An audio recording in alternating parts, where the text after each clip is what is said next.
রাজ্যের সরকারি হাসপাতালগুলিতে শিশু মৃত্যুর হার নিয়ে অভিযোগ দীর্ঘদিনের। পাশাপাশি প্রসূতি চিকিৎসা নিয়েও বারবার উঠেছে গাফিলতির অভিযোগ। এই অবস্থায় মা ও শিশু চিকিৎসা পরিষেবা নিয়ে উদ্যোগী সরকার।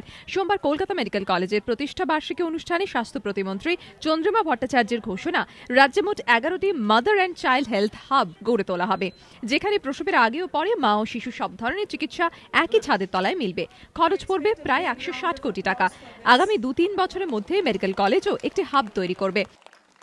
এটা হচ্ছে একই ছাতার তলায়, একদম প্রসূতি অবস্থার সময় থেকে, মানে একটা মা কনসিভ করার অবস্থার সময় থেকে একদম বাচ্চা প্রসব করা অবধি সে সুস্থ বাচ্চা হোক, এটাই আমরা কামনা করব। কিন্তু যদি অসুস্থও হয়, তার চিকিৎসাও যাতে ওই একই জায়গায় হয়, এটার জন্য একটা ছাতার তলায় এরকম মাদার অ্যান্ড চাইল্ড হাব এই রাজ্যে 11টা হবে। শুরু হয়ে যাচ্ছে, যতটুকুন সময় লাগে 2 থেকে 3 বছরের মধ্যে সব কমপ্লিট হয়ে যাবে। এদিনই মেডিকেল কলেজে একটি সিক নিউবর্ন কেয়ার ইউনিটের উদ্বোধন হয়। কর্তৃপক্ষের দাবি, অত্যাধুনিক চিকিৎসা পরিষেবা মিলবে এখানে। এটা একটা এসএনসিইউ মানে সিক নিউবর্ন কেয়ার ইউনিট, অসুস্থ নবজাতক শিশুদের জন্য। যেগুলো আপনারা বড় বড় কর্পোরেট হসপিটালে দেখেন, তার চেয়েও better services, totally free of cost, 1 পয়সাও খরচ হবে না।